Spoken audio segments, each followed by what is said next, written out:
My name is Robbie Goehrke, he, him. Been here for 7 years. I started as a residential support operations coach, and I'm currently a senior recruiter.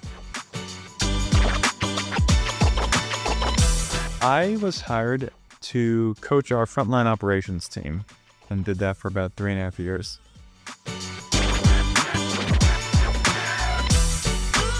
So we call that Team Love. These are folks who answer phones, talk with our customers who have solar on their roof, take care of their cases, and also continually build our company and our processes. Especially back when I joined, we were a 30-person company, and so everything was being invented every single day.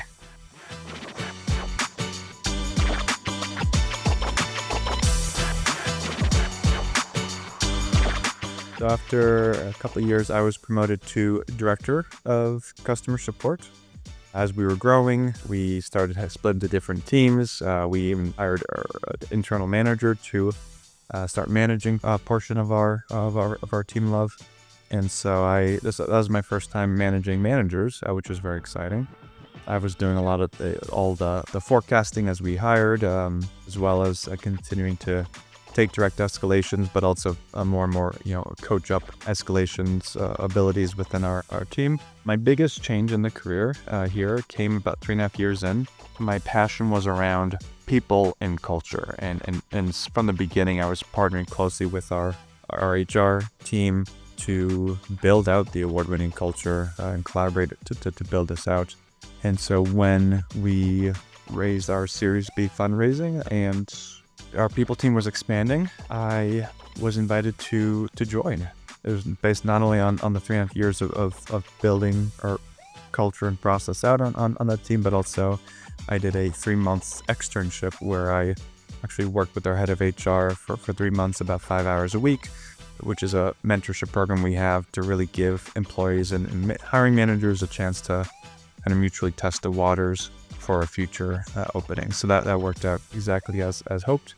I was then on that team as the director of culture, which was probably the coolest title I've ever had, where I was doing a lot of the same things, but now at a company-wide level, building out career tracks, partnering with managers on their recruiting and hiring and onboarding, and continuing to work with employees to make our culture great.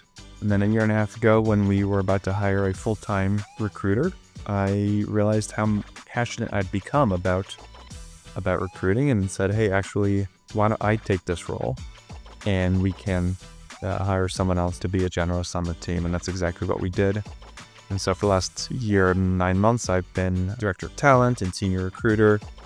Titles come and go, but roles, as do roles and responsibilities, but ultimately finding great people to join our ever-growing team.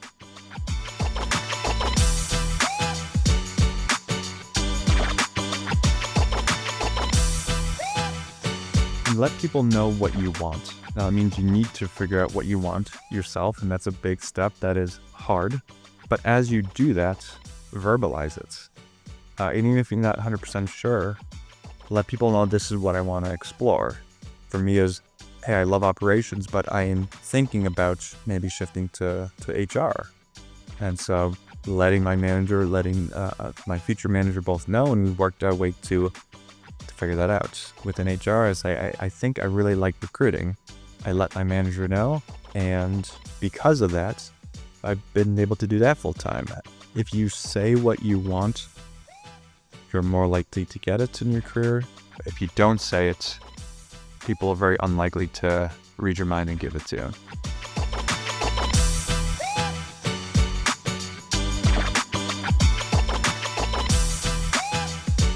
Definitely some informal coaching along the way from not only my manager, but from our COO, from our head of HR.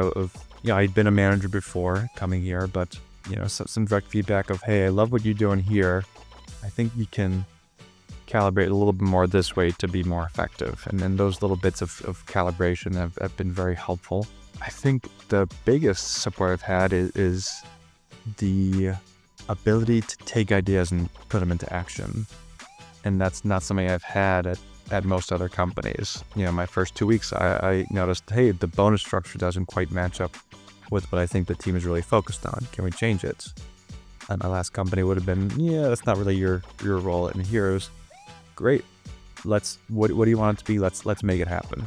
And I think that has fed into my career growth because I've been able to grow my strengths and grow my capabilities through all those different opportunities of taking those ideas, putting into action, and seeing what the result is, and getting the feedback, advice, and support from the people around me along the way.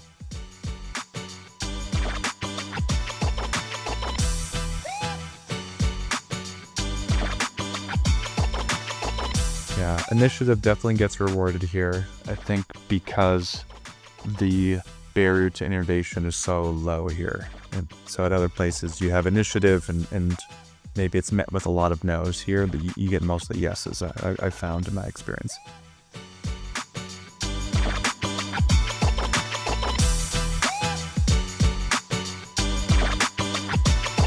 I think other qualities, certainly like grit and resilience. Working in a startup can be full of changes and ambiguity, and those who see that as potential as opposed to stressors really succeed here.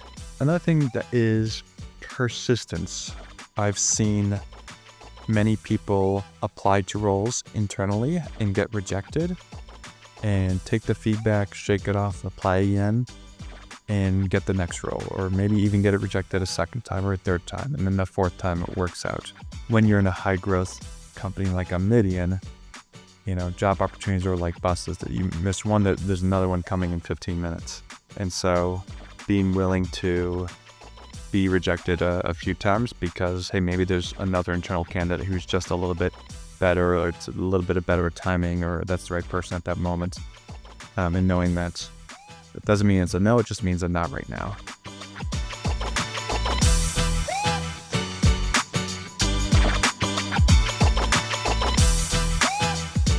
It is hard to change careers and to do so through a normal job application process, because recruiters are looking for people who have done this before. But within a company, you already have that. If you can build up trust and reputation, other managers are willing to take a chance on you.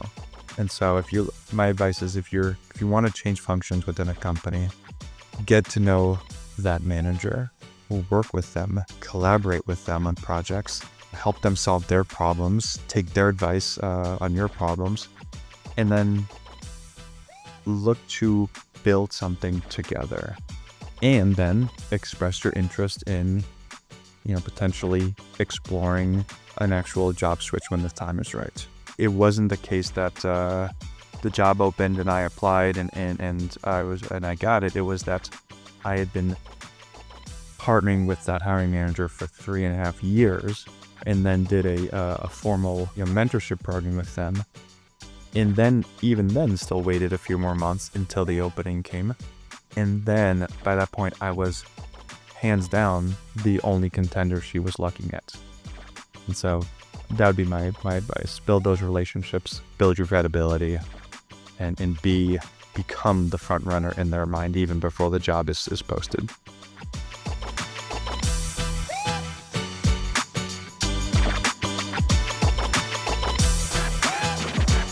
Inclusive, growth mindset, and collaborative.